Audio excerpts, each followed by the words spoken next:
Hello friends, here our next topic is the Promotion and Regulation of Online Gaming Act 2025. Let's proceed. Why in the news? खबरों में ये क्यों है? Parliament ने promotion and regulation of online gaming act 2025 पास कर दिया है। इस एक्ट ने ऑनलाइन मनी गेम्स को पूरी तरह से बैन कर दिया है, जबकि दूसरे ऑनलाइन गेम को प्रमोट और रेगुलेट किया जाएगा।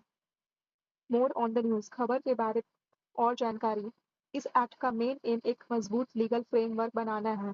इससे ऑनलाइन गेमिंग सेक्टर में इनोवेशन और इकोनॉमिक ग्रोथ बढ़ेगी और सभी नागरिकों के लिए एक सेफ रिस्पॉन्सिबल डिजिटल इन्वायरमेंट बनेगा। इस बिल को फाइनेंस बिल के रूप में हाउस में लाया गया था। इसके लिए इंडियन कॉन्स्टिट्यूशन के आर्टिकल 117(1) और आर्टिकल 173 का यूज हुआ और इसके लिए प्रेसिडेंट की रिकमेंडेशन भी ली गई थी। चलिए देखते हैं आर्टिकल 117(1) क्या है। इसके अनुसार अगर कोई बिल मनी बिल आर्टिकल 110 से रिलेटेड है तो उसके लिए प्रेसिडेंट की रिकमेंडेशन जरूरी है और उसे सिर्फ लोकसभा में ही पेश किया जा सकता है। आर्टिकल 173 क्या है? इस आर्टिकल के तहत अगर किसी बिल को कॉन्सोलिडेटेड फंड ऑफ इंडिया से खर्च शामिल है तो उसे तब तक पास नहीं किया जा सकता जब तक प्रेसिडेंट उस बिल पर विचार करने की रिकमेंडेशन ना दी हो। Why was the act needed? इस एक्ट की जरूरत क्यों पड़ी? एडिक्शन एंड फाइनेंशियल रूइन, लत और पैसों का नुकसान। ऑनलाइन मनी गेम्स की वजह से लोग पागलपन की तरह गेम्स खेलने लगते हैं। उन्हें लगता है कि जल्दी पैसा कमा लेंगे। इससे उन्हें आदत लग जाती है और कई परिवार कर्ज और डिस्ट्रेस में फंस जाती है। इलेक्ट्रॉनिक एंड इंफॉर्मेशन टेक्नोलॉजी के मिनिस्टर के मुताबिक ऑनलाइन मनी गेमिंग की वजह से 45 करोड़ लोगों ने 20,000 करोड़ से ज्यादा का नुकसान झेला है। मेंटल हेल्थ, मानसिक स्वास्थ्य। वर्ल्ड हेल्थ ऑर्गेनाइजेशन ने गेमिंग डिसऑर्डर को एक हेल्थ कंडीशन माना है और उसको अपने इंटरनेशनल क्लासिफिकेशन ऑफ डिजीजेस में शामिल किया है। गेमिंग डिसऑर्डर एक ऐसी सिचुएशन है जिसमें इंसान का गेम पर कंट्रोल नहीं रहता है, वो दूसरे डेली काम को नज़रअंदाज करता है और नुकसान के बावजूद भी गेम खेलता रहता है। क्लोजिंग लीगल लूप होल्स, कानूनी कमियों को खत्म करना। गैम्बलिंग और बेटिंग जैसी चीजें पहले से ही भारतीय न्याय संहिता 2023 और अलग-अलग राज्यों के कानून के तहत बैन है। लेकिन ऑनलाइन दुनिया में इसके लिए कोई खास कानून नहीं था। बहुत से गेमिंग प्लेटफॉर्म विदेश से ऑपरेट होते थे जिसकी वजह से उन पर कानूनी रोक लगाना मुश्किल था और अलग-अलग राज्यों का कानून भी इनकॉन्सिस्टेंट थी। नेशनल सिक्योरिटी को खतरा। जांच में पता चला कि कुछ गेमिंग प्लेटफॉर्म का इस्तेमाल टेरर, फाइनेंशियल, इलीगल मैसेजिंग और मनी लॉन्ड्रिंग के लिए किया जा रहा है, जो देश की सुरक्षा को एक बहुत बड़ा खतरा था। ई स्पोर्ट्स को बढ़ावा देना, इनकरेजिंग ई स्पोर्ट्स। ये एक्ट पॉजिटिव डिजिटल एंगेजमेंट को बढ़ावा देता है और ई स्पोर्ट्स सेक्टर में इनोवेशन और क्रिएटिव इकोनॉमी को बूस्ट करता है। की provision of the act, act के मुख्य अनुबंध। की डेफिनेशन, ऑनलाइन गेम्स, कोई भी गेम जो इलेक्ट्रॉनिक या डिजिटल डिवाइस पर खेला जाता है और उससे इंटरनेट या किसी और इलेक्ट्रॉनिक कम्युनिकेशन टेक्नोलॉजी के थ्रू सॉफ्टवेयर के रूप में मैनेज और ऑपरेट किया जाता है।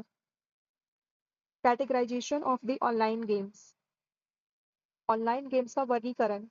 इस एक्ट के अनुसार ऑनलाइन गेम्स को 3 कैटेगरी में बांटा गया है: e sports, online social games, online money games.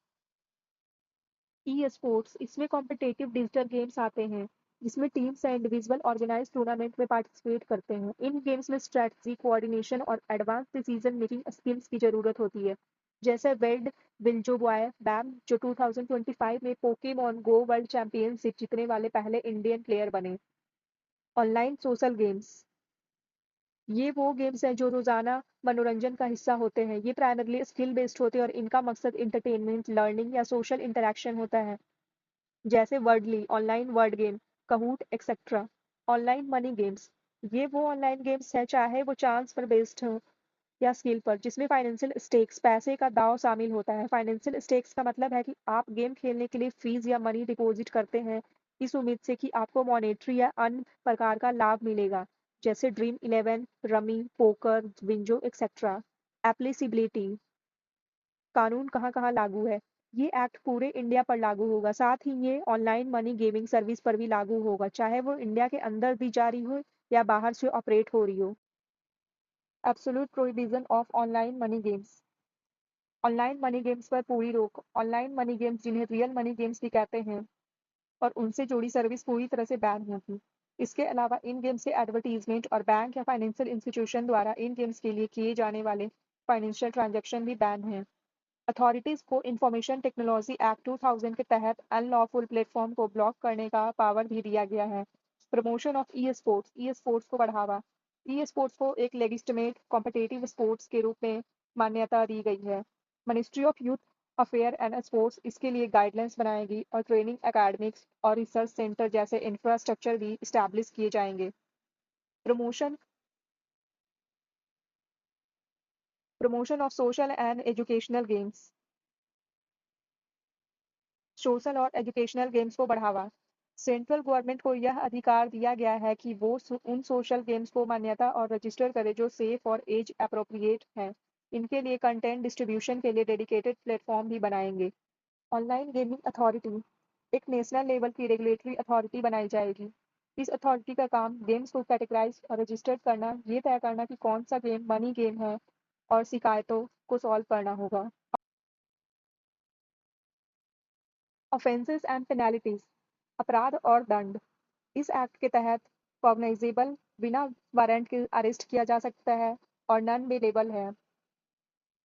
Online money games offer करने पर 3 साल तक की जेल और 1 करोड़ तक की फाइन हो सकता है। इन गेम्स का एडवर्टीजमेंट करने पर 2 साल तक की जेल और 50 लाख तक का फाइन लग सकता है।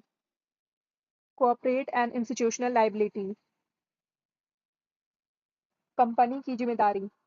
कंपनीज और उनके ऑफिसर्स को भी जिम्मेदार ठहराया जा सकता है। इंडिपेंडेंट और नॉन एग्जीक्यूटिव डायरेक्टर के लिए कुछ सेफ गार्ड्स हैं अगर वो पूरी जिम्मेदारी के साथ काम करते हैं।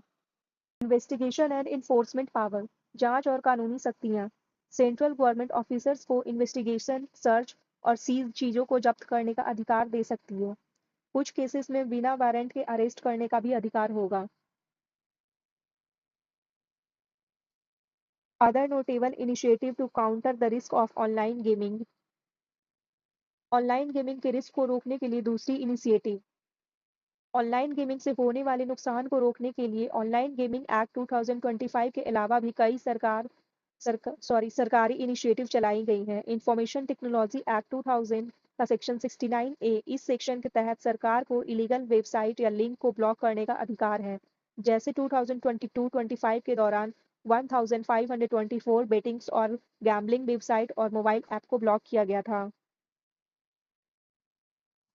IT intermediary guidelines and digital media ethics code rule 2021। ये रूल ऑनलाइन गेमिंग प्लेटफॉर्म के लिए नॉर्म्स देते हैं, मतलब एक नियम देते हैं। जैसे प्लेटफॉर्म को सेल्फ रेगुलेटरी बॉडीज एसआरबीएस के साथ रजिस्टर्ड करना जरूरी है। भारतीय न्याय संहिता 2023, इस संहिता के सेक्शन 111 और 112 में इलीगल इकोनॉमिक एक्टिविटीज और साइबर क्राइम्स, अनऑथोराइज्ड बेटिंग्स और गैम्बलिंग के लिए पेनल्टीज का प्रावधान है। Integrated goods and service tax act 2017। IGST act illegal और विदेशी गेमिंग प्लेटफॉर्म को आईजीएसटी एक्ट के तहत रेगुलेट किया जाता है।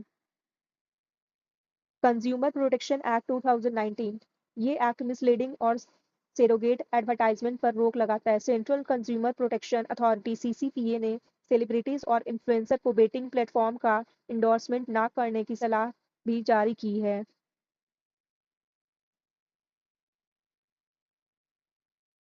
कंसर्न अबाउट द एक्ट से जुड़ी चिंताएं। जहां ये एक्ट ई स्पोर्ट्स को बढ़ावा देने और नागरिकों को डिजिटल दुनिया में सुरक्षित रखने के लिए कई फायदे देता है, वहीं इसे कुछ चिंताएं भी पैदा होती है। Policy volatility and uncertainty. Online money gaming sector बहुत तेजी से बढ़ रहा था और इस पर अचानक से रोक लगाने से पॉलिसी में इनकंसिस्टेंसी का एहसास हो सकता है। इंडस्ट्री और इन्वेस्टर कॉन्फिडेंस। इससे इंडस्ट्री और इन्वेस्टर्स का भरोसा कम हो सकता है, जिससे भारत में फॉरेन इन्वेस्टमेंट आने पर असर पड़ सकता है। कंक्लूजन निष्कर्ष।